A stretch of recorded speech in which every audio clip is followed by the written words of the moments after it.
Praise lord. హల్లెలూయా. ఒక సంవత్సరం ప్రణాళికతో అనుదిన బైబిల్ పఠనం. ఈరోజు అక్టోబర్ 3, 2025. ఈ సంవత్సరంలో ఇది 276వ రోజు. ఈరోజు కొరకు ఏర్పాటు చేయబడిన బైబిల్ వాక్య భాగాలు పాత నిబంధన యెషయా గ్రంథము 27, 28 అధ్యాయాలు మరియు కొత్త నిబంధన ఎఫెసీయులకు రాసిన పత్రిక 5వ అధ్యాయము. మొదటిగా పాత నిబంధన యెషయా గ్రంథము 27వ అధ్యాయము. ఆ దినమున యెహోవా గట్టిదై గొప్పదై బలమైన తన ఖడ్గం పట్టుకొనను, తీవ్ర సర్పమైన మకరమును వంకర సర్పమైన మకరమును ఆయన దండించును, సముద్రము మీదనున్న మకరమును సంహరించును. ఆ దినమున మనోహరమగు ఒక ద్రాక్షవనముండును, దాని గూర్చి పాడుడి. యెహోవా అను నేను దానిని కాపు చేయుచున్నాను, ప్రతి నిమిషమున నేను దానికి నీరు కట్టుచున్నాను. ఎవడును దాని మీదకి రాకుండానట్లు దివారాత్రము దాన్ని కాపాడుచున్నాను. నా యందు క్రోధం లేదు. గచ్చపొదలను బలురక్కసి చెట్లను ఒకవేళ ఉండిని ఎడల యుద్ధము చేయువాని వలె నేను వాటిలోనికి వడిగా జొచ్చి తప్పక వాటిని కాల్చివేయదును. ఇలాగను జరుగుకుండునట్లు జనులు నన్ను ఆశ్రయింపవలెను, నాతో సమాధాన పడవలెను. వారు నాతో సమాధాన పడవలెను. రాబోవు దినములలో యాకోబు వేరుపారును, ఇశ్రాయేలు చిగిర్చిపోయెను. వారు భూలోకమును ఫలభరితముగా చేయుదురు. అతని కొట్టిన వారిని ఆయన కొట్టినట్లు ఆయన అతని కొట్టెనా? అతని వలన చంపబడిన వారు చంపబడినట్లు అతడు చంపబడినా? నీవు దాన్ని వెళ్ళగొట్టినప్పుడు మితముగా దానికి శిక్ష విధించితివి. తూర్పు గాలిని తెప్పించి కఠినమైన తుఫాను చేత దాన్ని తొలగించితివి. కావున యాకోబు దోషమునకు ఈలాగున ప్రాయశ్చిత్తం చేయబడును. ఇదంతయు అతని పాప పరిహారమునకు కలుగు ఫలము. చిన్న భిన్నములుగా చేయబడు సున్నపు రాళ్ల వలె అతడు బలిపీఠపు రాళ్ళన్నిటినీ కొట్టునప్పుడు దేవతా స్తంభము, సూర్య దేవతా ప్రతిమలు ఇకను మరల లేవవు. ప్రాకారములు గల పట్టణము నిర్జనమై అడవి వలె విడవబడను, విసర్జింపబడిన నివాస స్థలముగా ఉండను. అక్కడ దూడలు మేసి పండుకొని దాని చెట్ల కొమ్మలను తినును. దాని కొమ్మలు ఎండినవై విరిచివేయబడును. స్త్రీలు వచ్చి వాటిని తగలబెట్టుదురు. వారు బుద్ధిగల జనులు కారు. వారిని సృజించిన వాడు వారి యందు జాలిపడడు. వారిని పుట్టించిన వాడు వారికి దయచూపడు. ఆ దినమున యూఫ్రటీసు నదీ ప్రవాహము మొదలుకొని ఐగుప్తు నది వరకు యెహోవా తన ధాన్యమును త్రొక్కును. ఇశ్రాయేలీయులారా, మీరు ఒకరినొకరు కలుసుకొని కూర్చబడుదురు. ఆ దినమున పెద్ద బోరు ఊదబడను. అష్షూరు దేశంలో నశింప సిద్ధమైన వారును, ఐగుప్తు దేశంలో వెలివేయబడిన వారును వచ్చెదరు. యెరూషలేములో ఉన్న పరిశుద్ధ పర్వతమున యెహోవాకు నమస్కారం చేయుదురు. యెషయా గ్రంథము 28వ అధ్యాయము. త్రాగుబోతులకు ఎఫ్రాయిమీయుల అతిశయ కిరీటమునకు శ్రమ. వాడిపోవుచున్న పుష్పము వంటి వారి సుందర భూషణమునకు శ్రమ. ద్రాక్షరసము వలన కూలిపోయిన వారి ఫలవంతమైన లోయ తల మీదనున్న కిరీటమునకు శ్రమ. ఆలకించుడి. బల పరాక్రమములు గలవాడొకడు ప్రభువుకు ఉన్నాడు. ప్రచండమైన వడగండ్లను, ప్రచండమైన జలముల ప్రవాహమును, ప్రచండమైన వరదయు కొట్టివేయునట్లు ఆయన తన బలము చేత పడద్రోయేవాడు. త్రాగుబోతులకు ఎఫ్రాయిమీయుల అతిశయ కిరీటము కాళ్ళతో త్రొక్కబడను. ఫలవంతమైన లోయ తల మీదనున్న వాడిపోవు పుష్పము వంటి దాని సుందర భూషణం వసంతకాలము రాకమునుపు పండిన మొదటి అంజూరపు పండు వలె అగును. దాని కనుగొనవాడు దాన్ని చూడగానే అది వాని చేతిలో పడిన వెంటనే అది మ్రింగివేయబడును. ఆ దినమున సైన్యములకు అధిపతి యెహోవా శేషించిన తన ప్రజలకు తానే భూషణ కిరీటముగా ఉండును, సౌందర్యం గల ముకుటముగా ఉండును. అతడు ఆయన న్యాయపీఠము మీద కూర్చుండు వారికి తీర్పు తీర్చ నేర్పు ఆత్మగాను, గుమ్మమునొద్ద యుద్ధమును పారగొట్టు వారికి పరాక్రమము పుట్టించువాడుగాను ఉండును. అయితే వీరును ద్రాక్షారసము వలన సొక్కి సోలుదురు, మద్యము వలన తత్తరపడుదురు. యాజకులేమి ప్రవక్తలేమి అందరూ మద్యము వలన సొక్కి సోలుదురు. ద్రాక్షరసము వారిని మ్రింగివేయుచున్నది, మద్యము వలన తత్తరపడుచున్నారు. దర్శనం కలిగినప్పుడు సోలుదురు. తీర్పు తీర్చు కాలమున తత్తరపడుదురు. వారి భోజనపు బలలనియు వాంతితోనూ కల్మషములతోనూ నిండి ఉన్నవి, అవి లేని చోటు లేదు. వాడు ఎవరికి విద్య నేర్పును, ఎవరికి వర్తమానం తెలియజేయను? తల్లిపాలు విడిచిన వారిక, చన్ను విడిచిన వారిక? ఆజ్ఞ వెంబడి ఆజ్ఞ, ఆజ్ఞ వెంబడి ఆజ్ఞ, సూత్రము వెంబడి సూత్రము, సూత్రము వెంబడి సూత్రము, కొంత ఇచ్చట కొంత అచ్చట చెప్పుచున్నాడని వారు అనుకొందురు. నిజమే, అలసిన వానికి నెమ్మది కలుగజేయడి, ఇదే నెమ్మది, ఇదే విశ్రాంతి అని చెప్పినవాడు నత్తివారి పెదవుల చేతను అన్య భాషతోనూ ఈ జనులతో మాట్లాడుచున్నాడు. అయినను వారు విననొల్లరైరి. కావున వారు వెళ్ళి వెనుకకు మొగ్గి విరగబడి చిక్కుబడి పట్టబడినట్లు ఆజ్ఞ వెంబడి ఆజ్ఞ, ఆజ్ఞ వెంబడి ఆజ్ఞ, సూత్రము వెంబడి సూత్రము, సూత్రము వెంబడి సూత్రము, కొంత ఇచ్చట కొంత అచ్చట యెహోవా వాక్యము మీకు వచ్చును.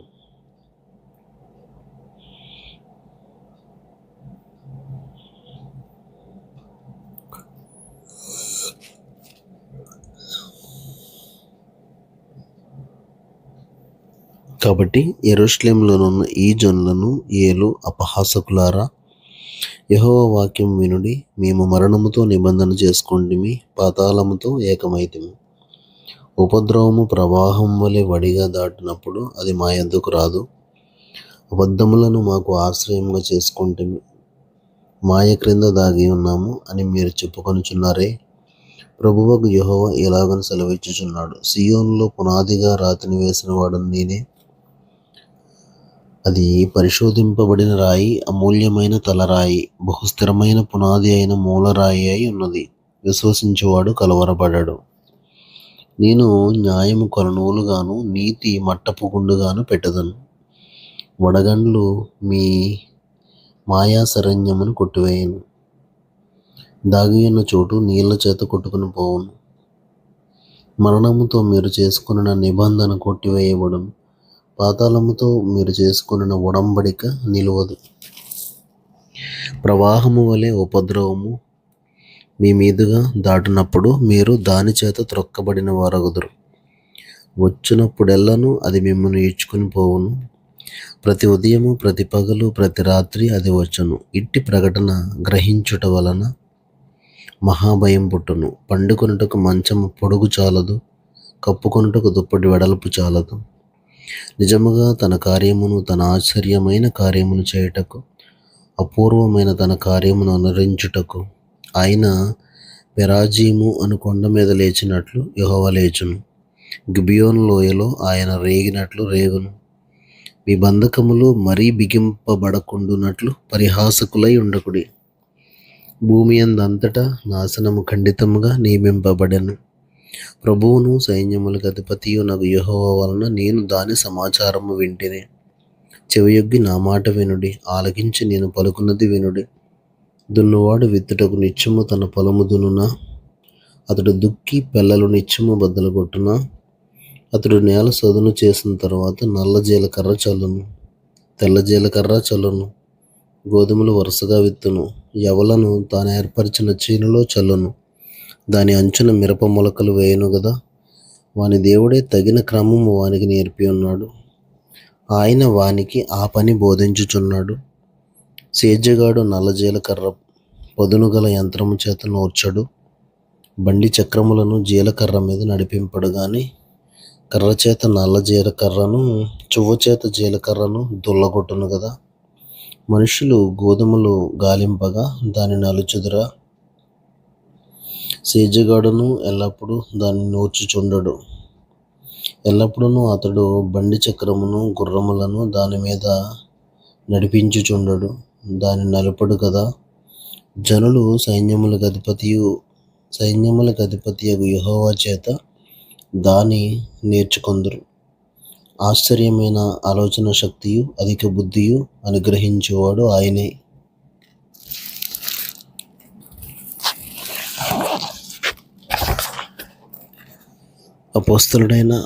క్రొత్త నిబంధన అపోస్తలుడైన పౌలు ఎఫెసీయులకు రాసిన పత్రిక 5వ అధ్యాయం 33 వచనాలు. కావున మీరు ప్రియులైన పిల్లల వలె దేవునిని పోలి నడుచుకొనుడి.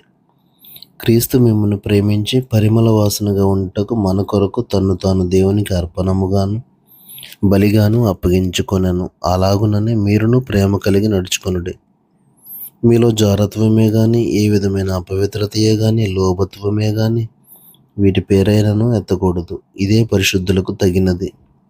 గాని కృతజ్ఞతావచనమే మీరు ఉచ్చరింపవలెను. మరియు మీరు బూతులైనను, పోకిరీ మాటలైనను, సరసోక్తులైనను ఉచ్చరింపకూడదు. ఇవి మీకు తగవు. వ్యభిచారి అయినను, అపవిత్రుడైనను, విగ్రహారాధికుడై ఉన్న లోబి అయినను క్రీస్తు యొక్కయు దేవుని యొక్కయు రాజ్యమునకు హక్కుదారుడు కాడను సంగతి మీకు నిశ్చయముగా తెలియను. వ్యర్థమైన మాటల వలన ఎవడునూ మిమ్మల్ని మోసపరచనీయకుడు. ఇట్టి క్రియల వలన దేవుని ఉగ్రత అవిధేయులైన వారి మీదికి వచ్చును గనుక మీరు అట్టివారితో పాలివారై ఉండకుడి. మీరు పూర్వమందు చీకటి అయి ఉండిరి, ఇప్పుడైతే ప్రభువునందు వెలుగై ఉన్నారు. వెలుగు ఫలము సమస్త విధములైన మంచితనము, నీతి, సత్యమును వాటిలో కనబడుచున్నది. గనుక ప్రభువుకి ఏది ప్రీతికరమైనదో దాన్ని పరీక్షించుచు వెలుగు సంబంధుల వల్ల నడుచుకొనుడి. నిష్ఫలమైన అంధకార క్రియలలో పాలివారై ఉండక వాటిని ఖండించుడి. ఎలయనగా అట్టి క్రియలు చేయువారు రహస్యమందు జరిగించు పనులను గూర్చి మాట్లాడుటైనను అవమానకరమై ఉన్నది. సమస్తమును ఖండింపబడి వెలుగు చేత ప్రత్యక్షపరచబడును. ప్రత్యక్షపరచున్నది ఏదో అది వెలుగే గదా. అందుచేత నిద్రించుచున్న నీవు మేల్కొని మృతుల్లో నుండి లేము, క్రీస్తు నీ మీద ప్రకాశించునని ఆయన చెప్పుచున్నాడు. దినములు చెడ్డవి గనుక మీరు సమయమును పోనీయక సద్వినియోగం చేసుకొనుచు అజ్ఞానుల వలె కాక జ్ఞానుల వలె నడుచుకున్నట్లుగా జాగ్రత్తగా చూచుకొనుడి. ఇందు నిమిత్తము మీరు అవివేకులు కాక ప్రభు యొక్క చిత్తమేమిటో గ్రహించుకొనుడి. మరియు మద్యముతో మత్తులై ఉండకుడి, దానిలో దుర్వ్యాపారము కలదు. అయితే ఆత్మపూర్ణులై ఉండుడి. ఒకరినొకడు కీర్తనలతోనూ సంగీతములతోనూ ఆత్మ సంబంధమైన పాటలతోనూ హెచ్చరించుచు మీ హృదయములలో ప్రభువును గూర్చి పాడుచు కీర్తించుచు మన ప్రభువైన యేసుక్రీస్తు పేరిట సమస్తమును గూర్చి తండ్రి అయిన దేవునికి ఎల్లప్పుడూ కృతజ్ఞతాస్తుతులు చెల్లించుచు క్రీస్తు నందలి భయముతో ఒకనికొకడు లోబడి ఉండుడి. స్త్రీలారా, ప్రభువునకు వలె మీ సొంత పురుషులకు లోబడి ఉండుడి. క్రీస్తు సంఘమునకు శిరస్సై ఉన్నలాగున పురుషుడు భార్యకు శిరస్సై ఉన్నాడు. క్రీస్తే శరీరమునకు రక్షకుడై ఉన్నాడు. సంఘము క్రీస్తునకు లోబడినట్టుగా భార్యలు కూడా ప్రతి విషయములోనూ తమ పురుషులకు లోబడవలెను. పురుషులారా, మీరును మీ భార్యలను ప్రేమించుడి. అటువలే క్రీస్తు కూడా సంఘమును ప్రేమించి అది కలంకమైనను ముడతైనను అట్టిది మరి ఏదైనను లేక పరిశుద్ధమైనదిగాను నిర్దోషమైనదిగాను మహిమగల సంఘముగాను ఆయన తన ఎదుట దాన్ని నిలవబెట్టుకొనవలెనని వాక్యంతో ఉదక స్నానం చేత దానిని పవిత్రపరిచి పరిశుద్ధపరచుటకై దాని కొరకు తన్ను తాను అప్పగించుకొనెను. అటువలనే పురుషులు కూడా తమ సొంత శరీరములను వలె తమ భార్యలను ప్రేమింపబద్ధులై ఉన్నారు. తన భార్యను ప్రేమించువాడు తన్ను ప్రేమించుకొనుచున్నాడు. తన శరీరమును ద్వేషించిన వాడెవడునూ లేడు గాని ప్రతి వాడును దానిని పోషించి సంరక్షించుకొనును. మనము క్రీస్తు శరీరమునకు అవయవములవై ఉన్నాము గనుక అలాగే క్రీస్తు కూడా సంఘమును పోషించి సంరక్షించుచున్నాడు. ఈ హేతువు చేత పురుషుడు తన తండ్రిని తల్లిని విడిచి తన భార్యను హత్తుకొనును, వారిద్దరును ఏక శరీరమగుదురు. ఈ మర్మము గొప్పది. అయితే నేను క్రీస్తును గూర్చియు సంఘమును గూర్చియు చెప్పుచున్నాను. మెట్టుకు మీలో ప్రతి పురుషుడును తనను వలె తన భార్యను ప్రేమింపవలెను. భార్య అయితే తన భర్త యందు భయం కలిగి ఉండునట్లు చూచుకొనవలెను. దేవుడు తన పరిశుద్ధ వాక్యమును మన వినికిడిలో దీవించునుగాక. ఆమేన్.